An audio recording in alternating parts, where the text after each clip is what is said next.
सो जो packing fraction है, packing fraction क्या होता है आपके पास, volume of all the atoms inside the cell divided by total volume of cube.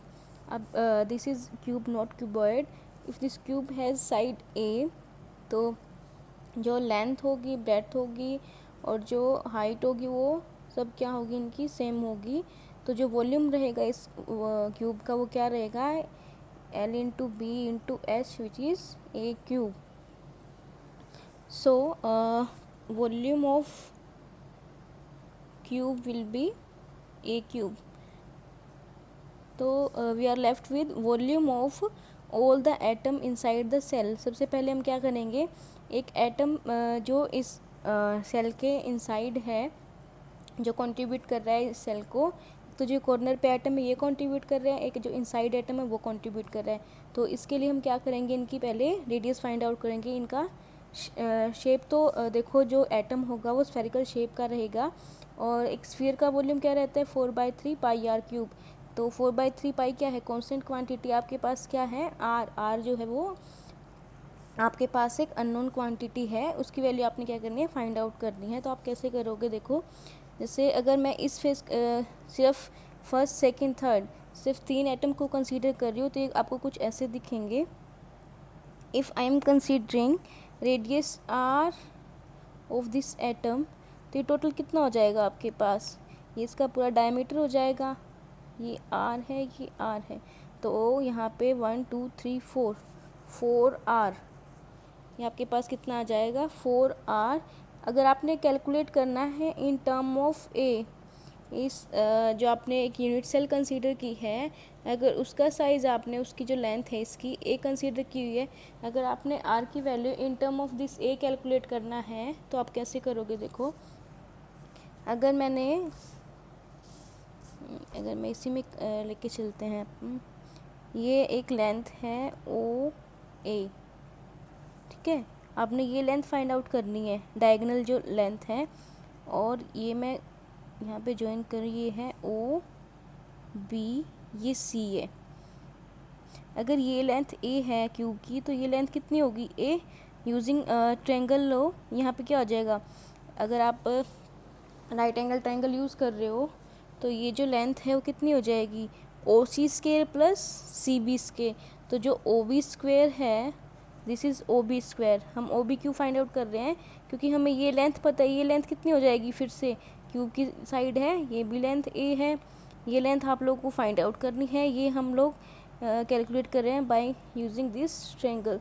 तो O B square is equal to O C square plus B C square. तो O C square कितना है, A square, B C square कितना है, A square. तो O B square कितना आ जाएगा आपके पास, 2a square. O B square is equal to 2a square. अब ओ बी स्क्वायर की वैल्यू आपको पता है, आपको फाइंड आउट करनी है ओ ए की वैल्यू.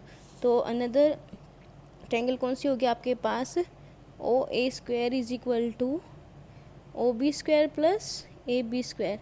ए भी कितना है आपके पास, ये क्या है आपके पास, ये भी एक क्यूब की साइड है, कितनी है जो ए स्क्वायर. तो ए भी कितना हो जाएगा, ए स्क्वायर. ओ बी की वैल्यू आपने फाइंड आउट की है 2a स्क्वायर. तो 2a square, O A square कितना आ जाएगा आपके पास, 3a स्क्वायर. ओ ए कितना है, अंडर द रूट 3a. अब यहाँ से देखिए, एक ओ ए आपने फाइंड आउट की है in term of a under root 3a, एक आपने फाइंड आउट की थी इन टर्म ऑफ रेडियस 4r. ये भी तो ओ ए ही थी ना, जहाँ पे एटम लोकेट थे, यहाँ पे एटम लोकेट थे. तो आपने कंसीडर कितने कैलकुलेट किया था, एज्यूम किया था 4r. तो आपके पास कितना हो जाएगा, 4r which is also equal to under root 3a. तो r आपके पास कितना आ जाएगा, under the root 3 divided by 4a. ये आपके पास रेडियस आपके पास आ गया है. तो वॉल्यूम कितना हो जाएगा, अब ये एक एटम के लिए है रेडियस, तो आप कैलकुलेट करोगे. पैकिंग फ्रैक्शन को मैं f से नोट कर रही हूँ. 4/3 पाई आर कितना फाइंड आउट किया आपने, under the root 3 divided by 4a. Under the root 3 divided by 4a, इसका under root 3/4a whole cube divided by total volume of cube. ये आपके पास ए क्यूब है. अब देखिए ये आपने सिंगल एटम कंसीडर किया है, बट मैंने यहाँ पे लिखा है volume of all the atom inside the cell.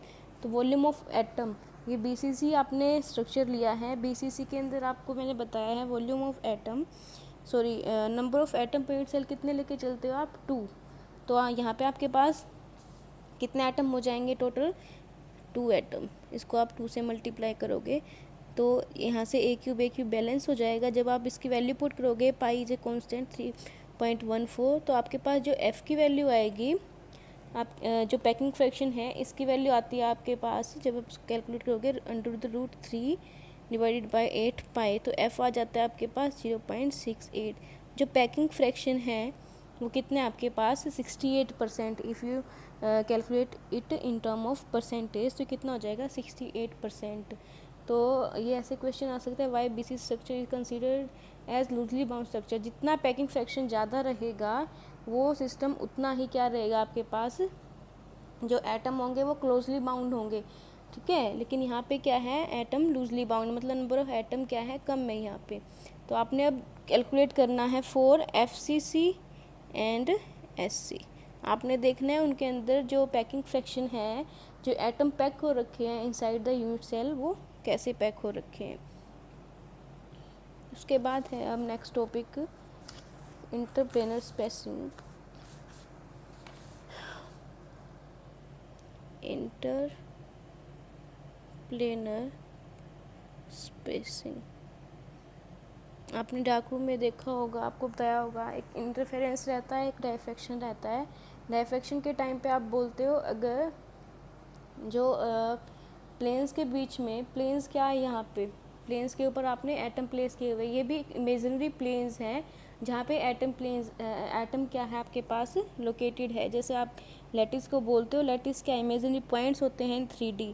ऐसे क्या है जो प्लेन्स हैं, प्लेन्स क्या रहेंगे, प्लेन्स के ऊपर एटम रहते हैं। तो जो इंटरप्लेनर स्पेसिंग है, इंटरप्लेनर स्पेसिंग, इंटरप्लेनर स्पेसिंग क्या क्या है आप डिनोट करोगे इसको डी से। डायफ्रैक्शन आपके पास तभी अगर होगा अगर आपके पास जो इंसिडेंट रेडिएशन है, आप बोलते हो जो लाइट की वेवलेंथ है, अगर वो इसके इक्विवेलेंट हो जाती है डी के आपके पास इंटरप्लेनर स्पेसिंग, तो आपके पास क्या हो जाएगा, वहाँ पे डायफ्रैक्शन पैटर्न बन जाएगा आपके पास। अभी क्या रहता है, जैसे आपके पास 2 प्लेन है किसी क्रिस्टल के अंदर, आपके पास 2 प्लेन है, वो प्लेन कैसे हैं, उनके अंदर क्या है आपके पास एटम प्लेस्ड है। तो इन दोनों प्लेन्स के बीच का जो डिस्टेंस है उसको आप क्या बोलोगे, इंटरप्लेनर स्पेसिंग। और आप इसको ये बोल सकते हो inverse of magnitude of corresponding reciprocal lattice vector. ये रेसिप्रोकल लैटिस जब हम पढ़ेंगे तब डिस्कस करेंगे। आपने वैल्यू फाइंड आउट करनी है डी की, वो कैसे करोगे, देखो अगर आप किसी एक प्लेन को ओरिजिन पे प्लेस करवाते हो और यहाँ से आपने ड्रॉ की है 3 एक्सिस, ये O है, ये A एक्सिस, सॉरी ये X एक्सिस, ये Y एक्सिस, ये Z axis, X axis, Y axis and Z axis. ये आपके पास एक कार्टेशियन सिस्टम बन चुका है XYZ एक्सिस का। अगर एक प्लेन आपने प्लेस करवा रखा है ओरिजिन O पे और दूसरा प्लेन अगर यहाँ पे कहीं पे प्लेस है, ये प्लेन कुछ ऐसा है, तो ये जो परपेंडिकुलर डिस्टेंस इनके बीच का अगर आप कंसीडर करते हो, उसको एज्यूम करते हो D, तो आप इसकी वैल्यू फाइंड आउट करोगे D की, तो क्या आ जाएगा आपके पास, इंटरप्लेनर स्पेसिंग आ जाएगी। मैं इस प्लेन को भी शो नहीं करूँगी। अब आप क्या करोगे, प्लेन को कुछ ऐसे इसको ड्रॉ करोगे, प्लेन को इंटरसेप्ट, जैसे आपने मिलर इंडिसेस में पढ़ा है आपने कि आप किसी भी एक एटम को रेफरेंस एटम लेते हो जो कहाँ पे लोकेट होगा, ओरिजिन पे लोकेट होगा, उसके बाद उसके इंटरसेप्ट्स फाइंड आउट करते हो। ऐसे क्या है, एक प्लेन लिया आपने, इसने इंटरसेप्ट बनाए हैं on axis X, Y and Z।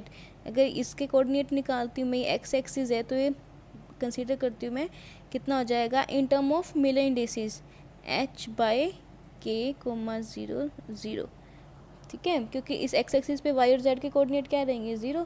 Similarly on Y axis क्या रह जाएंगे, 0 B, सॉरी यहाँ पे आप इसको ए बाई के करोगे in term of a b and c, a by h k b by k. Similarly on z axis क्या हो जाएगा आपके पास 0 0 and c by l. H k l आपके पास क्या है, मिले इंडिसेस। जो ए बी सी है वो आपके पास 3 एक्सिस हैं, ठीक है। तो इंटरसेप्ट्स आपके पास क्या आ गए हैं, आप बोल सकते हो कि जो कोऑर्डिनेट्स हैं on axis x y z वो क्या क्या आ चुके हैं आपके पास, ए बाई एच 0 0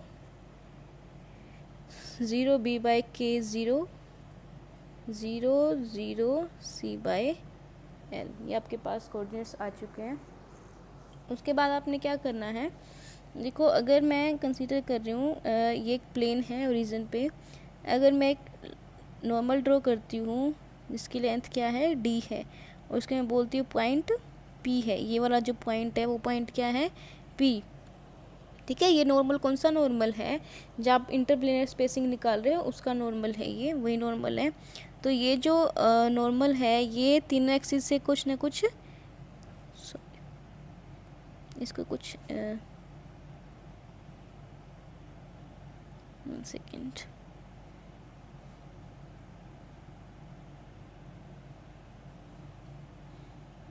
कुछ ऐसा इंटरसेप्ट्स हैं,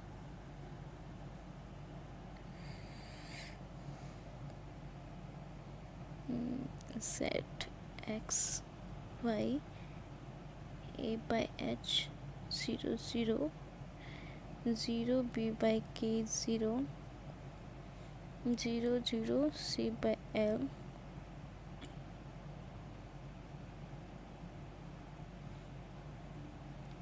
ओ पी, ठीक है।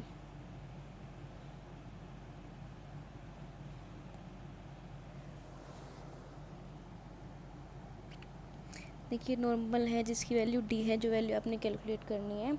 अब ये जो ओ पी नॉर्मल है वो 3 एक्सिस के साथ कुछ ना कुछ एंगल बना रहा है, कुछ ना कुछ एंगल सबटेंड कर रहा है। जैसे ओ पी एक्स एक्सिस के साथ, ये एक्स एक्सिस है, ये मान लिया मैंने अल्फ़ा एंगल इसने बनाया है। विद बी एक्सिस इसने क्या बनाया है, sorry with y axis beta, with z axis ने क्या बनाया है गामा। सो आपने मैथमेटिक्स में पढ़ा होगा कोसाइन के बारे में, कोसाइंस की कुछ प्रॉपर्टी आती है। लाइक अगर आपके पास 3D है, 3D के अंदर cos alpha cos beta cos gamma 3 angle रहते हैं, तो आपके पास ये कोस के बीटा कोस के गामा इज इक्वल टू 1 आपके पास रहता है। तो आपने क्या वैल्यू फाइंड आउट करनी है अभी, कोस अल्फ़ा की, कोस बीटा की एंड कोस गामा की। तो सबसे पहले मैं क्या कर रही हूँ, यहाँ पे अगर मैं इन पॉइंट को नाम दे रही हूँ ए बी और ये सी, तो आप अगर देख रहे हो इस ट्रायंगल के अंदर जो मैं अभी यहाँ पे डार्क कर रही हूँ लाइन, ओ पी ए के अंदर इन ट्रायंगल ओ पी के अंदर जो ओ पी जहाँ पे एंगल बन रहा है alpha, O P divide by O A, वो क्या बन जाएगा आपके पास कोस अल्फ़ा। तो ओ पी क्या है आपके पास डी, एंड ओ ए कितना है आपके पास, देखो इसके कोऑर्डिनेट क्या रहेंगे 0 0 0 पॉइंट ओ के, और जो ए पॉइंट है इसके कोऑर्डिनेट क्या रहेंगे ए बाई एच 0 0। तो आप जो डायरेक्शन का फॉर्मूला लगाते हो x2 minus x1 square, x2 minus x1 square plus y2 minus y1 square plus z2 minus z1 square under the root, ही डिस्टेंस का फॉर्मूला आप लगाते हो। तो यहाँ से आपके पास क्या बच जाएगा, जो ओ ए बचेगा वो आपके पास क्या बच जाएगा ए एच, ठीक है। A h is equal to cos alpha. Similarly आप जब कोस बीटा निकालोगे तो कोस बीटा आपके पास क्या आ जाएगा d divide by b by k. Similarly cos gamma क्या आ जाएगा डी डिवाइड बाय, जब आप कंसीडर करके चलोगे ये ट्रायंगल तो आपके पास ये वैल्यू फाइंड आउट होती जाएगी d divide by c by l. तो आपके पास तीनों की वैल्यू है अल्फ़ा की, बीटा की, कोस गामा की। तो वैल्यू यहाँ पे आप इजीली प्लेस कर सकते हो। कोस अल्फ़ा क्या आ जाएगा यहाँ पे D divide by A by H whole square D divide by B by K whole square D divide by C whole square is equal to 1। तो यहाँ पे आपने 1 रख दिया, यहाँ से डी स्क्वायर कॉमन आ जाएगा आपके पास। 1 डिवाइड बाई ये जो फैक्टर है, देखो डी स्क्वायर कॉमन आ रहा है आपके पास,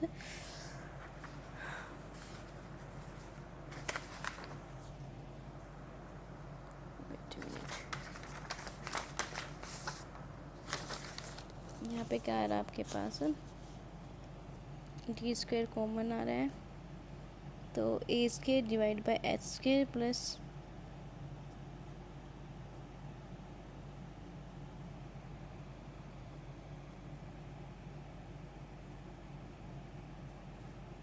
तो यहाँ पे आपके पास क्या बच रहा है, H square divide by A square K square divide by B square L square divide by C square is equal to 1।